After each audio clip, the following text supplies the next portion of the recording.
ಭರ್ತಿ 6 ವರ್ಷ. ಹೌದು, ತೆಲುಗು ನಟ ಜೂನಿಯರ್ ಎನ್‌ಟಿಆರ್ ಅವರ ಸೋಲೋ ಸಿನಿಮಾವೊಂದು ತೆರೆ ಕಂಡು ಭರ್ತಿ 6 ವರ್ಷಗಳೇ ಆಗಿತ್ತು. 2018ರಲ್ಲಿ ಅರವಿಂದ್ ಸಮೇತ ತೆರೆ ಕಂಡಿತ್ತು. ಅನಂತ ರಾಮ್ ಚರಣ್ ಜೊತೆ RRR ಸಿನಿಮಾ ರಿಲೀಸ್ ಆಗಿತ್ತು.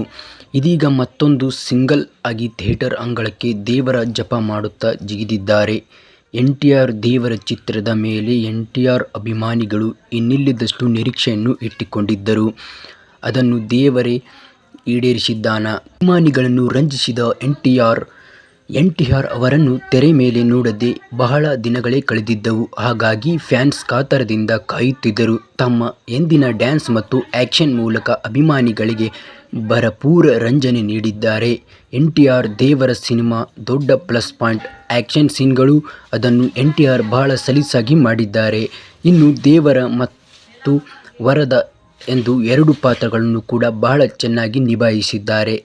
ಇದೊಂದು ಬ್ಯಾಡ್ ನ್ಯೂಸ್ ಏನೆಂದರೆ, ಹೈದರಾಬಾದ್ನ ಒಂದು ಥಿಯೇಟರ್ನಲ್ಲಿ ಈ ರೀತಿಯಾದ ಒಂದು ಸಂಭ್ರಮ ನಡೆದಿದೆ ವೀಕ್ಷಕರೇ. ಅದು ಏನೆಂದರೆ, ಎನ್‌ಟಿಆರ್ ಅವರ ಕಟೌಟ್ಗೆ ಬೆಂಕಿ ಹಾಕಿದ್ದಾರೆ ಯಾರೋ ಕಿಡಿಗೇಡಿಗಳು.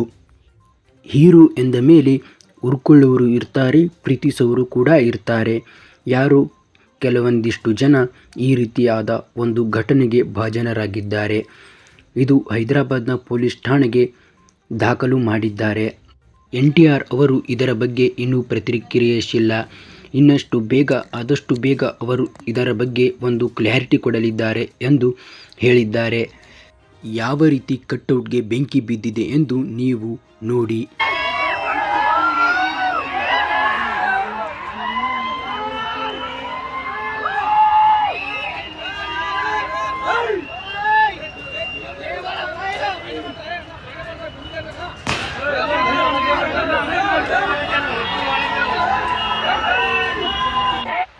ಇಷ್ಟೊತ್ತು ನೀವು ನೋಡಿದ್ರಲ್ಲ ವೀಕ್ಷಕರೇ, ಇದು ಹೈದರಾಬಾದ್ನ ಒಂದು ಸಣ್ಣ ಥಿಯೇಟರ್ನಲ್ಲಿ ಈ ಘಟನೆ ನಡೆದಿದೆ. ಎನ್‌ಟಿಆರ್ ಅವರ ಕಟೌಟ್ಗೆ ಬೆಂಕಿ ಬಿದ್ದಿದೆ. ಬೆಂಕಿ ಹಚ್ಚಿದ ಕಿಡಿಗೇಡಿಗಳಿಗೆ ಹೈದರಾಬಾದ್ ಪೊಲೀಸ್ ಅವರು ನೋಡಿಕೊಳ್ಳುತ್ತಿದ್ದಾರೆ ಎಂದು ವಿಷಯ ತಿಳಿದು ಬಂದಿದೆ. ಇದಾಗಿತ್ತು ಇವತ್ತಿನ ವಿಡಿಯೋ. ಎಲ್ಲರಿಗೂ ಧನ್ಯವಾದಗಳು.